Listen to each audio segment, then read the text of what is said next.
You showed up every time. Loyal, supportive, the shoulder they leaned on, but the more you gave, the faster they disappeared. Your texts left unread, your silence misunderstood, your boundaries crossed, as if they never existed. And still, you told yourself, maybe if I'm just patient enough, maybe then they'll finally see who I really am. But they never did. Instead, your kindness became a leash. They smiled when they needed you, but vanished the moment you needed them. What if this isn't coincidence? What if the people you keep attracting are echoes of a pattern you're unknowingly trapped in?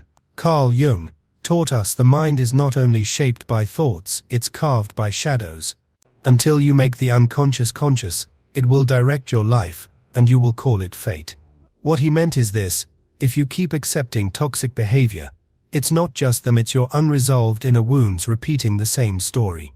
There are 7 toxic behaviors Jung would warn you to never accept, never explain, never excuse. On the surface, they seem harmless. Sometimes they even wear the disguise of love, care, or charm. But underneath, they chip away at your sense of self. They teach you to mute your needs, sacrifice your dignity, and believe that betraying yourself is the cost of being a good person. It's not. You don't need to be perfect. You don't need to be cold. But you do need to be awake. Because the moment you spot these patterns, that's when you start to break free. This isn't just psychology. It's survival for your soul. Have you ever left a conversation feeling small, unsure why? Or spent hours replaying someone's words, wondering if you're overreacting or if something deeper is wrong? We don't just tolerate toxicity, we normalize it. Not because we're weak, but because we're trained to confuse pain with love, silence with peace, and guilt with responsibility. And that's what makes it so dangerous. Jung believed the most destructive forces in life aren't always loud or obvious. They live in the quiet compromises we make with our own soul just to belong. The patterns we repeat because we mistake them for who we are. But Jung wasn't just a psychologist. He was a mirror, a harsh mirror, forcing us to see how much of what we call personality is really survival. How much of what we tolerate isn't love, it's unhealed fear. Today we'll reveal the 7 toxic behaviors Jung would warn you to never accept, because once you do, they don't just harm your relationships, they hijack your identity, they twist your perception of reality, and they whisper lies that keep you chained in silence. It's time to wake up. It's time to see that setting boundaries isn't selfish, saying no isn't cruel, walking away isn't failure. These behaviors thrive on your confusion and silence. They demand that you question your worth. They push you to justify what shouldn't be justified. But you are not your pain. You are not their choices. You are the one who decides what you allow in your life. Because true strength isn't about holding on, it's knowing when to let go. So ask yourself, which of these toxic patterns have you been silently accepting? Which shadows have you been carrying, thinking they define you? Once you make the unconscious conscious, the chains begin to fall. This is your journey to reclaim your power, to honor your soul, and to never again settle for less than you deserve. You've been told that betrayal is just a part of getting close to someone, but it doesn't have to be that way. There are 7 subtle manipulative behaviors that quietly erode your soul. Most people mistake them for just normal human flaws. Yet if you've ever felt drained, confused, or invisible in a relationship, you might already be tolerating them. By the end of this video, you'll learn how to spot these behaviors, understand why your mind might keep attracting them, and discover what Carl Jung would say you must do to protect your inner peace before it's swallowed by someone else's chaos. Have you ever found yourself in a relationship that felt hauntingly familiar, even though the person was different?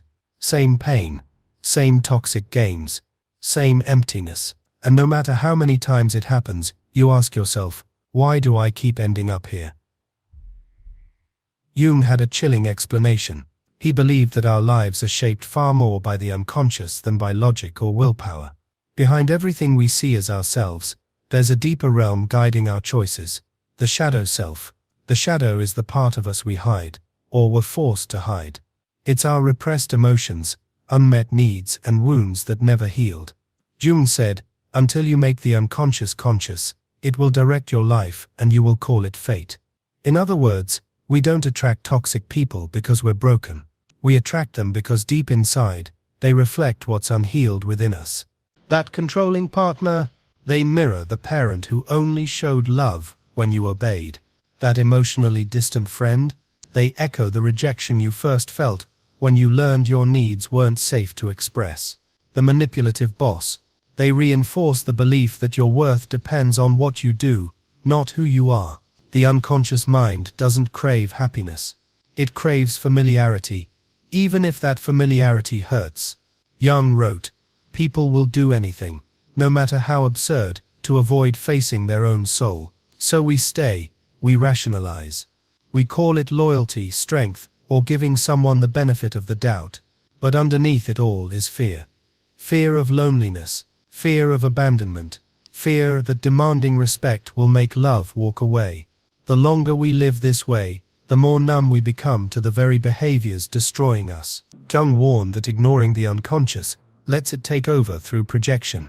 We start seeing toxic people as the problem, without realizing they are mirrors, and unless we look inward, we'll just keep encountering new versions of the same pain. He called this the compulsion to repeat. The answer isn't just cutting toxic people off, it's waking up to what your mind silently tolerates, because what you allow in your life is often what your unconscious believes you deserve. Here's the good news. Jung believed in individuation, the process of becoming whole by integrating your shadow, by shining light on the parts of yourself you've buried. You reclaim your power, you break free from patterns that once controlled you. You learn to recognize the 7 toxic behaviors before they drain you. You understand that self-awareness isn't just a buzzword, it's survival for your soul. Because once you start owning your shadows, no one can use them against you. And the relationships you build after that, they don't drain you. They don't silence you. They don't erase your boundaries. They reflect the whole, awake, and powerful person you've become. So, are you ready to stop repeating the past? To see the invisible chains? To take back your peace? Because that journey begins the moment you decide to look inside. And that's where true freedom lives. Healing what's hidden begins with awareness, confronting and integrating the shadows we avoid. Let's dive into the first toxic behavior that silently invades your peace, and why Carl Jung would warn you never to accept it. It starts softly, a gentle tone, a caring gaze. "I'm only saying this because I care about you. I just want what's best for you.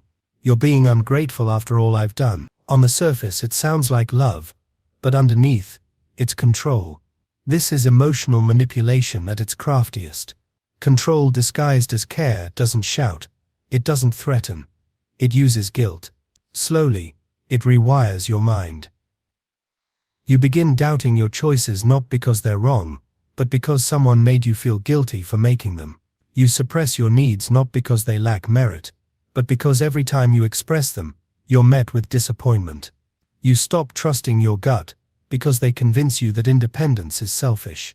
This manipulation doesn't just wound, it confuses, and confusion breeds self-doubt. Jung warned that one of the psyche's most dangerous forces is projection. The manipulator often projects their insecurities, their hunger for control, their fear of abandonment, their distrust onto you. But over time, you internalize their projection. You start believing their guilt is yours, their disappointment, your failure, their moods, your burden. The heavier these false weights grow, the more lost you become from your true self. This is how emotional manipulation erodes identity. It doesn't assault your mind head-on. It sneaks in through the heart, cloaked as love. Jung once said, "Nothing has a stronger influence on their children than the unlived life of the parent. That unlived life full of regret, suppressed feelings, and unmet hopes becomes the script manipulators force onto others. They don't want you to evolve, they want you to conform, but real love doesn't control. It doesn't silence, it doesn't punish independence. True love nurtures growth, even if that growth means making choices you walk alone. If someone makes you feel guilty for simply being yourself, that's no love, it's a trap." Next, we uncover the second toxic behavior Jung would never tolerate: disrespecting boundaries. It hides openly, often disguised as closeness. They bombard you with texts, growing upset if you don't reply. Immediately, they drop by unannounced, rifle through your private things, question who you spend your time with. And when you push back, they say, "I thought we were close, you're being distant. I'm just trying to be part of your life." This is how boundary disrespect dresses up as connection, love, or closeness. But real closeness never invades, it honors and respects. Carl Jung taught that true psychological growth demands individuation, becoming your own person by differentiating from others, setting firm boundaries, and owning your space. When someone crosses those boundaries, they don't show love, they show disrespect. They reject your autonomy and deny your right to self-protection. Ignoring this behavior creates silent wounds. Your peace is chipped away bit by bit as your boundaries crumble. You may feel trapped between wanting connection and needing space. The confusion makes you question your right to say no, your right to say enough. Jung believed growth means learning to hold your ground, even when others resist. Because boundaries are not walls, they are lines that protect your soul. Respecting yourself means demanding respect from others. Recognizing these toxic patterns is not about blaming anyone, but reclaiming your power. These two behaviors, manipulation cloaked in care, and boundary disrespect, masked as closeness, quietly steal your sense of self. But awareness is the first step to breaking free. The journey Jung described is not easy. It's confronting uncomfortable truths about yourself and others.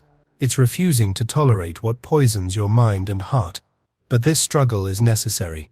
Because true peace, true love, and true growth don't come from losing yourself to others' control. They come from standing firm in your truth, honoring your needs, and embracing the whole person you are, shadows and all. This is where healing begins. Becoming who you truly are beyond the expectations others place on you is impossible without boundaries. Without them, your life becomes an open canvas for others to paint their fears, desires, and insecurities onto. You stop existing as your own person, and instead become an emotional extension of someone else. This invasion doesn't always scream toxicity. Often it's subtle. They joke about the very things you've asked them not to. They make choices for you, claiming they know you better than anyone. They cross your lines repeatedly, only to act wounded when you call it out. Every time you let this slide, you shrink. Every time you excuse it as love, you betray yourself. Jung warned that people who haven't forged their own identities cling to others, feeding off their emotional energy. They blur the line between connection and control. They don't want you, they want access to your thoughts, your movements, your feelings. Partnership isn't their goal. Possession is the cruelest part. They guilt you for craving space. Solitude becomes abandonment. Self-respect turns selfish. But boundaries aren't walls. They're filters. They don't block love. They protect it. They separate what's yours from what's theirs. Your time, your values, your voice. Without boundaries, you'll never know where you end and others begin. Jung once said, "The privilege of a lifetime is to become who you truly are." You cannot claim that privilege if your space is constantly invaded. Now, let's explore the third toxic behavior, one that moves quietly but cuts deeply. Passive, aggressive control. They don't yell, they don't threaten. Instead, they withdraw. They go silent, not to reflect or resolve, but to punish. Their sarcasm stings just enough to hurt, but never enough to confront openly. Compliments come with a sharp twist. You're actually pretty smart, for someone like you. This is passive, aggressive control. It's not loud or explosive. It seeps in slowly, like a poison. No one sees until it's too late. You begin second-guessing yourself. Did I really do something wrong, or am I just too sensitive? You tiptoe around their moods, trying to decode silences and veiled insults disguised as politeness. Jung warned us about the danger of the persona, the false self we wear to appear good, kind, reasonable. Toxic people wield this mask as a weapon, calm, thoughtful, even charming on the surface. But underneath, they manipulate with silence, guilt, and ambiguity. Because they never say what they truly feel, they always deny their control. "I didn't mean it like that. You're imagining things.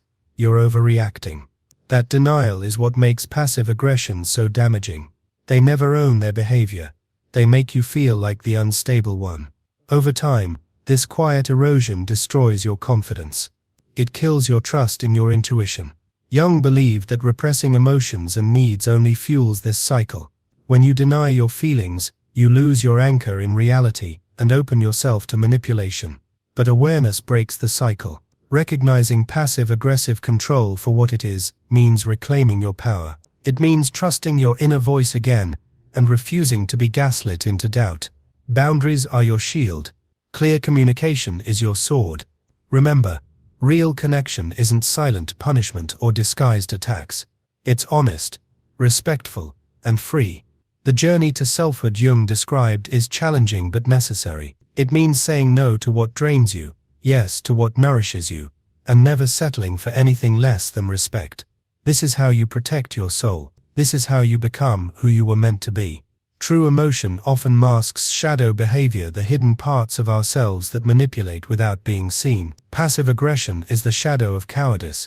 Instead of expressing anger openly, it punishes in silence, in subtle jabs and quiet withdrawals. The worst part, society often sides with the passive-aggressive. They appear calm and collected while you seem reactive, emotional, even irrational. But you're not losing control. You're simply responding to invisible strings they pull. Emotional games they're too afraid to face head-on. True strength isn't about staying silent to avoid conflict. It's about speaking honestly, even when it hurts. Carl Jung taught that healing starts with integration, bringing what's hidden into the light. So, when someone uses silence, sarcasm, or guilt to manipulate you, call it out. Name it. Reclaim your voice. Coming up next is the fourth toxic behavior, chronic victimhood, and how it traps you in emotional servitude. No matter what happens, they are always the victim. They hurt others, but somehow you're the one left apologizing. They ignite the fire, but cry the loudest about the smoke. This is the trap of chronic victimhood, a psychological strategy where helplessness is wielded as a shield, not because they're truly powerless, but because it shields them from blame, responsibility, and change. It's emotional blackmail, dressed up as suffering. You set a boundary, they call you cold. You express a need, they say you're attacking. You finally speak up, they crumble, making you feel guilty for causing drama. Jung warned about ego inflation, where a person's self-image becomes so warped they live inside a bubble of righteousness. The perpetual victim sees themselves as always right, their pain as a badge of moral superiority. But this isn't innocence. It's control. By placing themselves below accountability, they rise above it. They weaponize weakness and manipulate through martyrdom. This creates a dangerous imbalance. You become the caretaker, the fixer, the emotional parent while they remain stuck, wounded and entitled to your energy. Jung believed healing means facing the shadow, the parts of ourselves we hide, avoid or deny. But victims who refuse to acknowledge their role in conflict avoid this confrontation at all costs, because if they stop playing the victim, they must face their own brokenness. That's why this behavior is so toxic. It traps relationships in endless cycles of guilt and rescue. It makes love feel like obligation. It blurs the line between compassion and self-abandonment. True victims deserve care and support, but when victimhood becomes a permanent identity, it's no longer about healing, it's about control. If you're always cast as the villain when you're trying to help, step back. You are not responsible for someone who refuses to own their own actions. Next, we explore a quieter yet equally soul-draining toxic behavior, subtle criticism that erodes your identity from within. You're too sensitive. You're always overthinking. Can't you take a joke? At first, these sound like harmless remarks, maybe even jokes. But underneath lies a pattern designed to chip away at your confidence, making you doubt your feelings and question your worth. This kind of criticism isn't direct confrontation, it's a slow erosion of your self-trust. Jung spoke of the persona, the false self we present to fit in. Toxic people exploit this, making you feel your authentic self is wrong or too much. They teach you to censor your truth, so you become smaller, quieter, less visible. But your feelings are valid. Your mind is not a problem to fix. Recognizing these subtle attacks is the first step to reclaiming your identity. Setting limits on criticism that isn't constructive is an act of self-respect. Remember, healing begins when you integrate your shadow, face uncomfortable truths, and stop tolerating behaviors that steal your peace. You deserve relationships that nurture, not drain, that respect your boundaries and honor your voice. Jung's message is clear. True freedom comes when you step out of the shadows of manipulation and into the light of self-awareness. This journey isn't easy, but it's necessary. Because the moment you wake up to these toxic patterns is the moment you start to break free and become who you were always meant to be.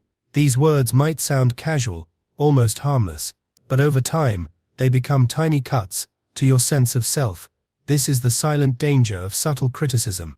It doesn't shout abuse. It whispers doubt, and little by little, it convinces you that your instincts are wrong, your feelings are too much, and somehow, the core of who you are is flawed. You start to shrink, you second-guess yourself, you tiptoe around your own reactions. You wonder, maybe I really am too much. Maybe I do complicate things. Maybe they're right about me. But this isn't honesty, it's emotional invalidation. A sneaky tactic designed to erode your confidence until you no longer know where you end, and they begin. Carl Jung spoke powerfully about the wounded inner child, the fragile, forgotten part of us carrying unmet needs, abandoned feelings, and pain that's never healed. When someone throws subtle criticism your way, they're not just attacking your actions, they're pressing on those deep wounds. And if you haven't healed them, you unconsciously agree, because that pain feels familiar. That's why it cuts so deep. Jung believed these old wounds shape unconscious patterns. We're drawn to people who echo the treatment we got when we were most vulnerable. Until we confront this, we stay trapped in cycles of self-doubt, handing over our identity to those who only know how to diminish it.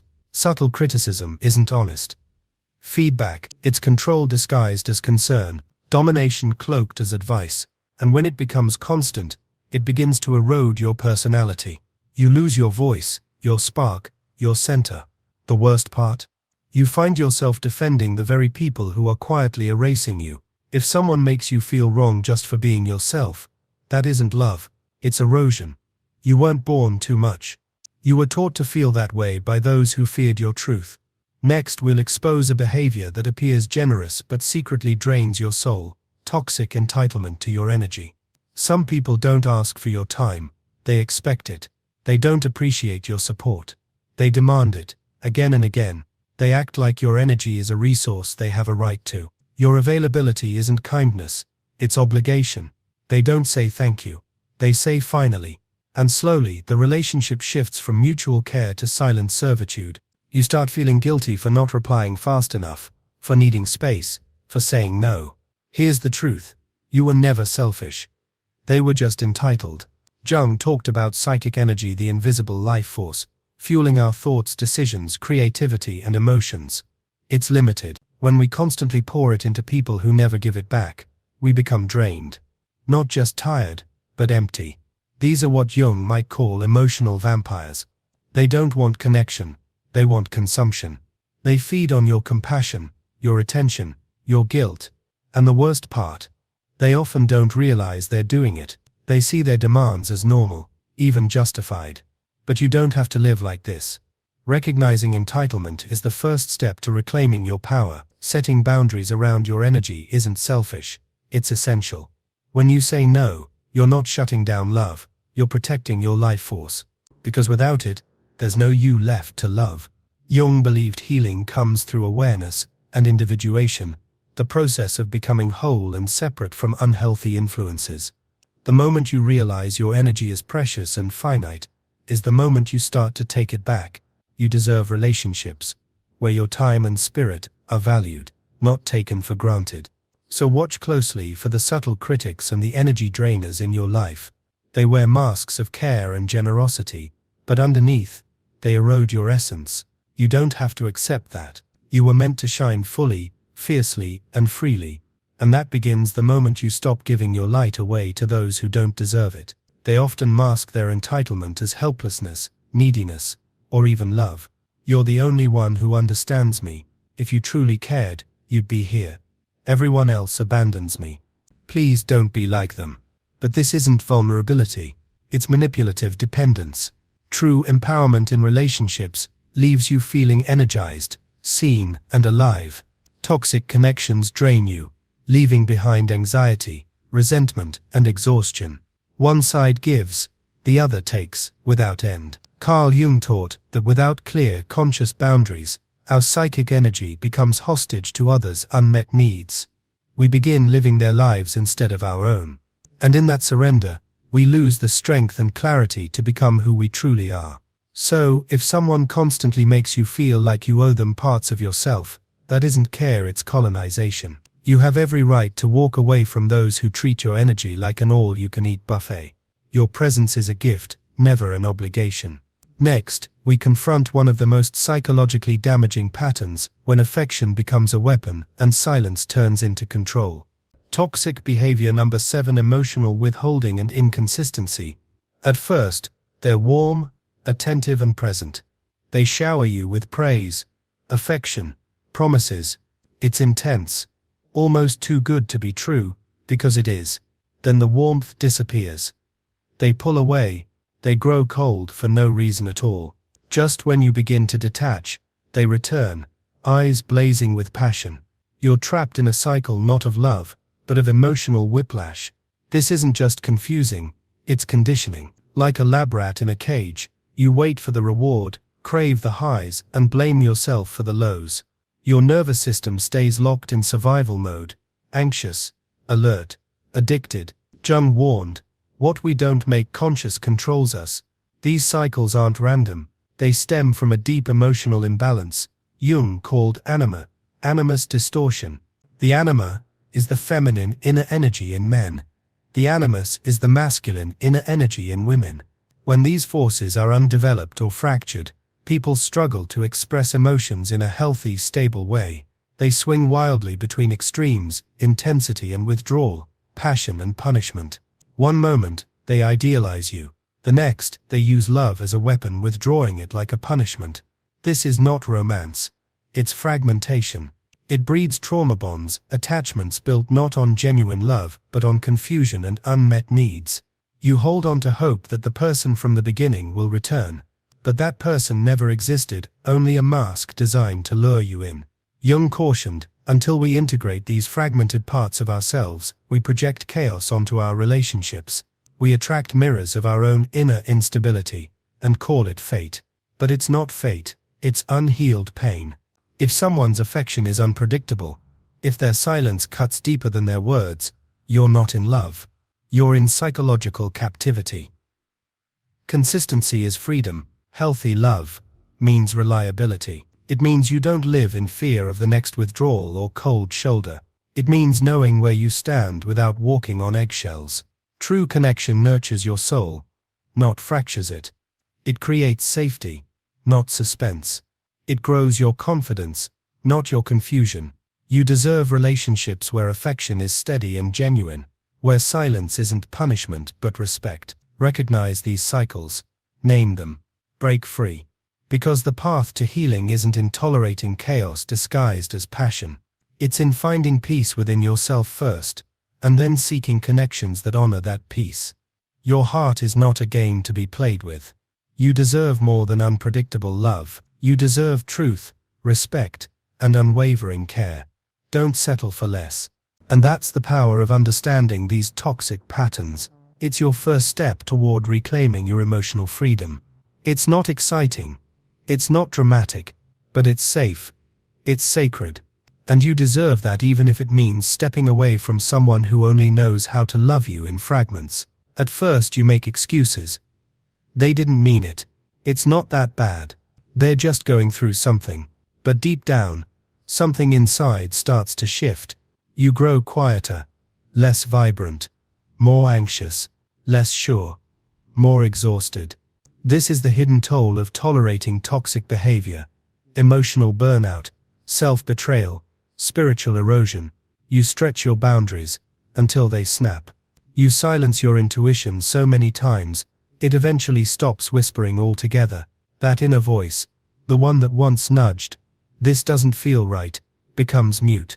Carl Jung called this the death of the soul, not a physical death, but a numbing disconnection from your true self. You don't explode. You fade away. You become a shadow version of yourself who exists just to keep the peace, to please, to survive. And here's the danger. Tolerating one toxic behavior opens the door to many more. Allowing disrespect teaches others how to treat you. Worse, it teaches you to expect less from love. The longer you stay stuck in these patterns, the harder it is to recognize them. Your nervous system starts to normalize chaos. You confuse unpredictability for passion, control for care, silence for strength. But beneath it all, your soul remembers, it aches for the boundaries you never set, the words you never spoke, the exits you didn't take. Jung believed, healing begins with awareness, the courage to look directly at the pain and ask, why am I still here? Because the cost of not asking that question is your wholeness, your self-respect, your life. Jung never believed in quick fixes. He believed in revolutions, the kind that start quietly within. Real healing doesn't begin by blaming those who hurt you. It starts by becoming conscious of the patterns that invited them in.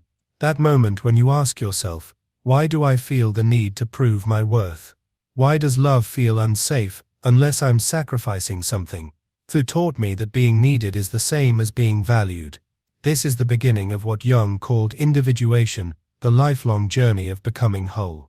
It's not about perfection. It's about separating who you truly are from who you had to become, just to survive. Toxic patterns thrive in unconsciousness. They repeat over and over until you're so exhausted, so hurt, so done, that you finally say, no more. And here's what Jung would tell you. Awareness is only the first step. You must act. So, let's make this practical. Try these journaling prompts to start detaching. When I think about this relationship, what do I feel in my body? What have I been tolerating that I wouldn't allow a friend to tolerate? What part of me fears being alone, and why? Start with small wins in boundary setting.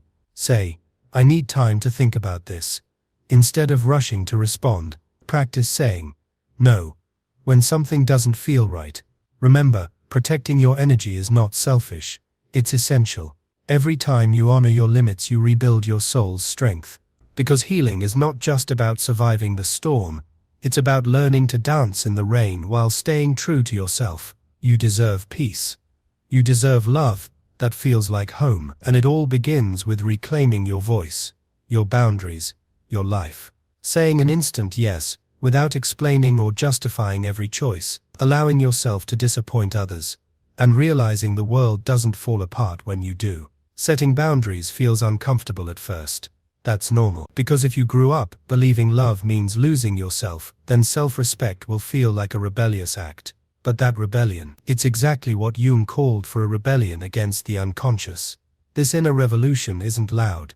It's not about grand gestures. It happens in quiet moments when you finally say no. In the silence where you pick peace over performance. Little by little, you come back to yourself, not the version they wanted, not the one who plays small to be liked, but the one who is whole, aware, untouchable, because there's nothing left to betray. Let's zoom out and see the full picture. The 7 toxic behaviors we've unpacked aren't just psychological jargon, they're real experiences that silently eat away at who you are. 1. Emotional manipulation disguised as love. 2. Boundary disrespect, hidden behind false closeness. 3. Passive-aggressive control that drains you without confrontation. 4. Chronic victimhood turning guilt into a weapon. 5. Subtle criticism that erodes your identity. 6. Entitlement to your energy masked as connection. 7.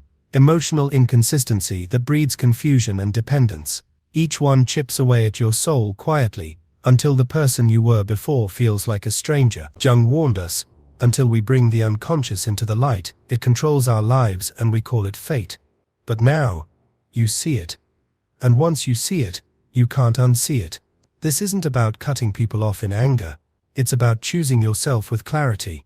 It's realizing protecting your energy isn't selfish. It's sacred. Healing isn't a sudden event. It's a series of small decisions to no longer betray who you truly are. So here's your reminder. You were never too sensitive. You were never too much. They were never enough. And if they couldn't hold space for your light, maybe they were never meant to walk beside it. This isn't the end. This is where your true journey begins. If this spoke to you, subscribe for more Jungian insights that help you heal, grow, and guard your peace.